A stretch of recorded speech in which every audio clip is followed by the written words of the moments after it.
Om Swastiastu, Om Awiguna-mastu Namo Sidam, Om Anubadra Kertawiyantu Wiswata. Semoga pikiran yang baik datang dari segala penjuru. Perkenalkan, nama saya Tri Angelisha, saya mahasiswi dari Stah Negeri Empu Puturan Singaraja, jurusan Dharma Duta, Prodi Penerangan Agama Hindu semester 7. Nah, pada kesempatan kali ini saya akan mempresentasikan sebuah karya yang mana telah ditugaskan oleh dosen pengampu mata kuliah Manajemen Sumber Daya Manusia Penyuluh Agama Hindu untuk mempresentasikan mengenai penyebab dan pengaruh promosi, demosi, dan penghargaan bagi seorang karyawan. Nah, adapun pembahasan yang pertama yaitu mengenai promosi. Nah, menurut definisi para ahli, itu yang pertama ada Hasibuan menyatakan bahwasanya promosi jabatan berarti perpindahan yang memperbesar wewenang dan tanggung jawab ke jabatan yang lain yang lebih tinggi di dalam suatu organisasi yang diikuti dengan kewajiban, hak, status, dan penghasilan yang lebih besar. Kemudian yang kedua ada dari Manulang yang mana menyatakan bahwasanya promosi jabatan berarti kenaikan jabatan, yakni menerima kekuasaan dan tanggung jawab yang lebih besar dari kekuasaan dan tanggung jawab sebelumnya. Kemudian dari Niti Semito menyatakan bahwasanya promosi adalah sebuah pemindahan karyawan dari satu jabatan lain ke jabatan yang lebih tinggi yang selalu diikuti oleh tugas, tanggung jawab, dan wewenang yang lebih tinggi pula dari jabatan yang didudukinya. Nah, dari definisi tersebut dapat kita simpulkan bahwasanya promosi adalah penghargaan dengan kenaikan jabatan dalam suatu organisasi ataupun instansi, baik dalam pemerintahan maupun non-pemerintahan atau swasta.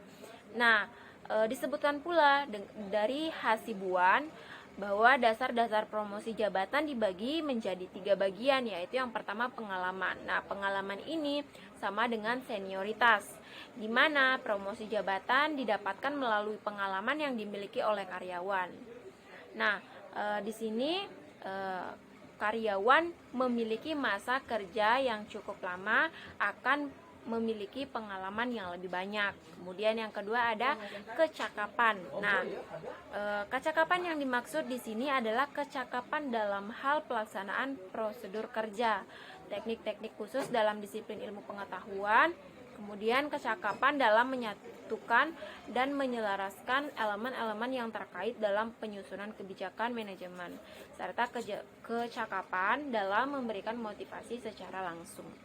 Kemudian yang ketiga yaitu kombinasi pengalaman dan kecakapan. Nah, dalam hal ini promosi jabatan didasarkan kepada lamanya dinas atau lamanya masa kerja. Kemudian ijazah pendidikan formal yang dimiliki serta hasil ujian kenaikan golongan. Nah, kemudian adapun jenis-jenis promosi. Nah, jenis-jenis promosi ini disebutkan juga oleh Hasibuan. Terdapat ada 4 jenis promosi jabatan. Yang pertama yaitu promosi sementara. Nah, promosi sementara ini adalah seorang karyawan dinaikkan jabatannya untuk sementara karena adanya jabatan kosong yang harus diisi.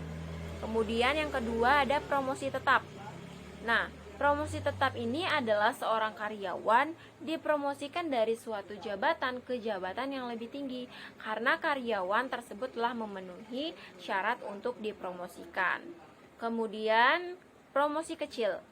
Nah, promosi kecil ini adalah menaikkan jabatan seorang karyawan dari jabatan yang tidak sulit dipindahkan ke yang sulit dengan keterampilan tertentu, tetapi tidak disertai dengan peningkatan wewenang, tanggung jawab, dan gaji. Yang terakhir ada promosi kering.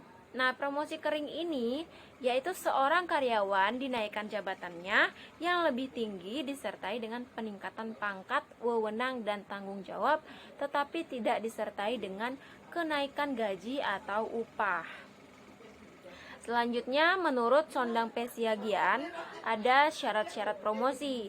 Ada sebanyak 8. Yang pertama itu ada pengalaman. Nah, dalam pengalaman yang lebih banyak itu diharapkan seorang karyawan itu mampu memiliki sebuah ide-ide, kemudian kemampuan juga yang lebih baik daripada kandidat-kandidat atau karyawan-karyawan lainnya.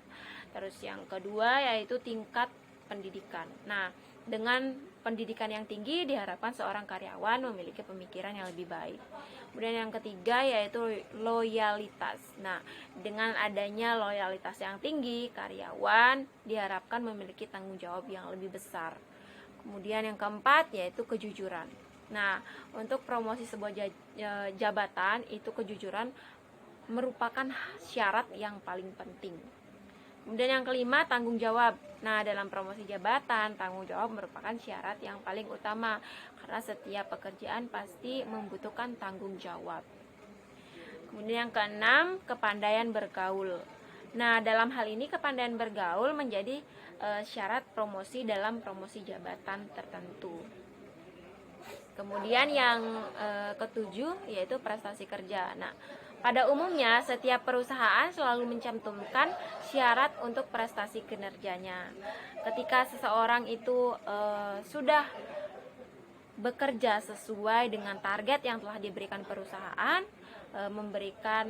mencetak sebuah prestasi dalam kinerjanya, berarti seorang karyawan itu telah melengkapi syarat dari salah satu syarat dari promosi jabatan. Kemudian yang terakhir yaitu inisiatif dan kreatif. Nah, inisiatif dan kreatif ini syarat promosi jabatan terhadap jabatan tertentu seperti itu. Kemudian selanjutnya ada tujuan promosi. Menurut Manulang, perusahaan itu perlu melakukan promosi untuk mempertinggi semangat kerja karyawan, kemudian dapat menjamin stabilitas kekaryawanan, dan menurut Hasibuan itu mengungkapkan beberapa tujuan promosi, yaitu yang pertama, untuk memberikan pengakuan jabatan dan imbalan jasa yang semakin besar kepada karyawan yang berprestasi kerja tinggi. Yang kedua, yaitu dapat menimbulkan kepuasan dan kebanggaan pribadi, status sosial yang semakin tinggi dan penghasilan yang semakin besar. Yang ketiga, untuk merangsang agar karyawan lebih bergairah kerja, berdisiplin tinggi dan memperbesar produktivitas kerjanya. Yang keempat, untuk menjamin stabilitas kekaryawanan dengan direalisasinya promosi kepada karyawan dengan dasar dan pada waktu yang tepat serta penilaian yang jujur. Selanjutnya, kesempatan promosi dapat menimbulkan keuntungan berantai dalam perusahaan karena timbulnya lowongan berantai. Selanjutnya, memberikan kesempatan kepada karyawan untuk mengembangkan kreativitas dan inovasinya yang lebih baik demi keuntungan optimal perusahaan. Selanjutnya, menambah atau memperluas pengetahuan serta pengalaman kerja para karyawan, dan ini merupakan daya dorong bagi karyawan lainnya untuk lebih meng-up pengetahuan dan pengalaman bekerjanya.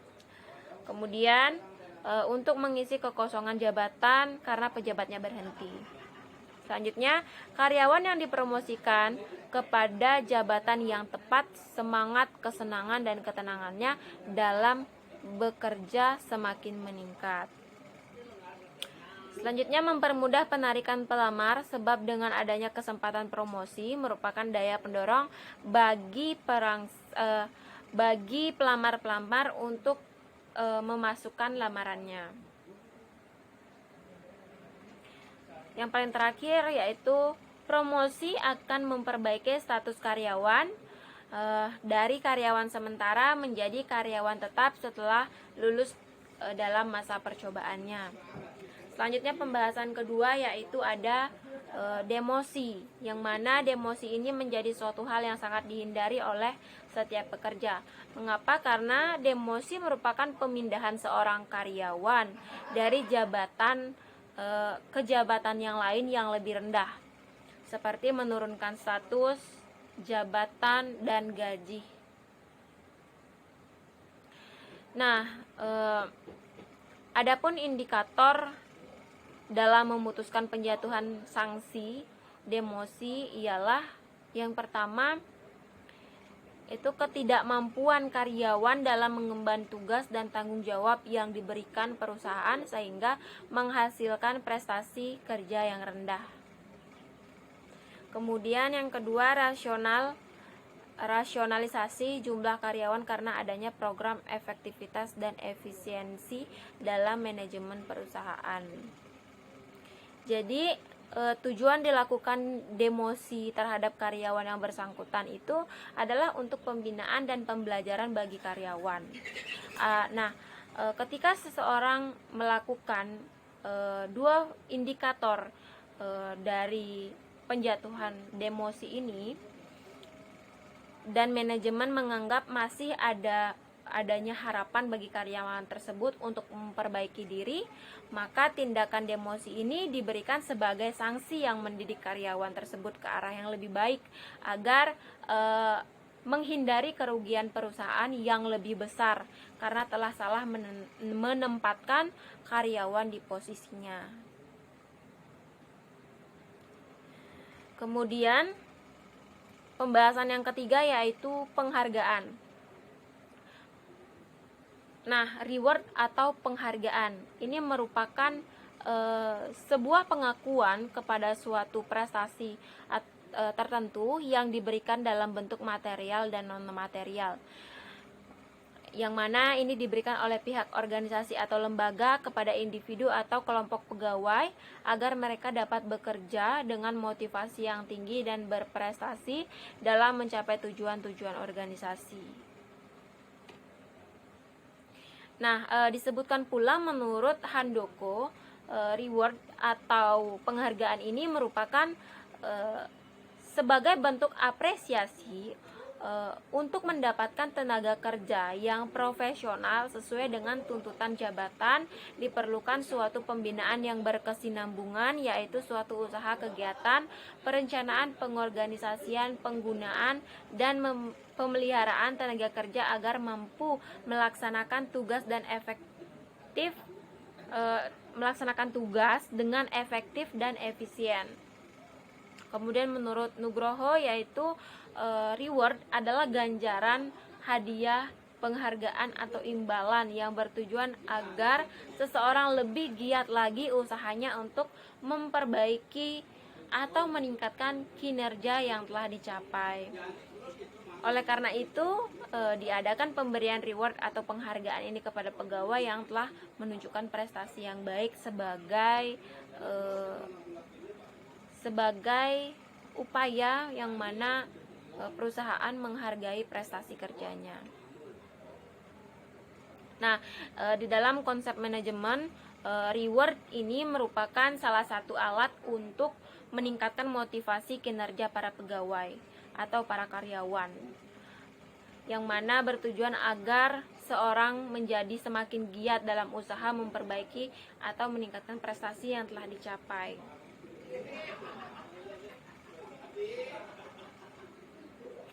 Kemudian selanjutnya ada jenis-jenis reward atau penghargaan. Nah, dikelompokkan menjadi dua jenis. Yang pertama yaitu penghargaan ekstrinsik dan penghargaan intrinsik. Nah, penghargaan ekstrinsik ini merupakan penghargaan yang bersifat finansial, promosi, dan imbalan antar pribadi atau rasa hormat. Bentuk penghargaan ekstrinsik ini ada 5, yaitu yang pertama insentif. Insentif ini merupakan pemberian uang di luar gaji yang diberikan oleh pemimpin organisasi sebagai bentuk pengakuan terhadap prestasi kerja dan kontribusi seorang karyawan kepada organisasi. Nah, insentif ini memberikan penghargaan dalam bentuk pendapatan ekstra atau atas usaha ekstra yang dihasilkan. Kemudian yang kedua yaitu bonus.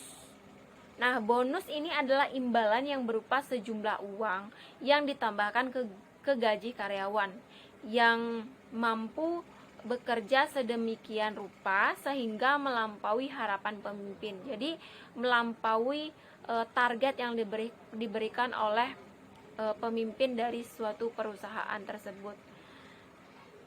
Nah, pembayaran gaji kalau pembayaran gaji biasanya itu dilakukan setiap bulan.